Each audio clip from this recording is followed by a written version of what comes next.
Okay sir, thank you. Thank you sir. So, galing tayo ng pagbabike. Nagpapapawis lang. Pauwi na sana tayo tapos biglang may napansin akong sumusunod sa akin. Nagbabike din. Tapos nagtanong siya sa akin, sabi niya, "San ka?"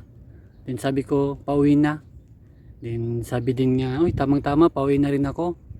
Tapos biglang sabi niya, "Baka gusto mo magpahinga muna tayo sa kundo ko." Nung sabi niyang sa kundo ko, tinignan ko siya, nagmasdan ko.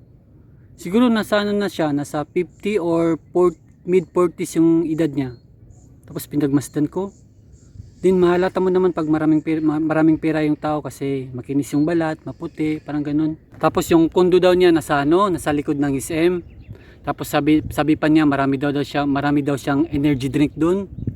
Klase-klase daw, may kung anong color, yung mga energy drink pa, may color yellow, ganun, red, ganun, yung green. Tapos sabi pa niya, marami daw siyang sapatos doon, minsan lang daw niya nagagamit. Baka gusto ko daw. Tinanong niya kung ilan daw ang size ng paa ko. Sabi ko 43. Sabi niya, "Oh, tamang-tama, magkasing size yung paa natin." Sabi niya. Tapos doon kinabahan na ako. Sabi ko, mukhang may balak tong taong to. Akala niya siguro makakita ko sa mga sapatos na ganyan, mga kung ano-ano. So sabi ko, "Ay sige sir, thank you na lang. Next time na lang, baka sa next time na lang." So yun, di talaga nako, ayaw kong alam na natin kung anong gusto ng mga tao. Dapat talaga natin, tinitingnan natin kung may motibo ba talaga. So yun lang. Oh, ayaw ninyong maniwala ha. Sasabihin na naman ninyo, kayo talaga matatalino talaga kayo.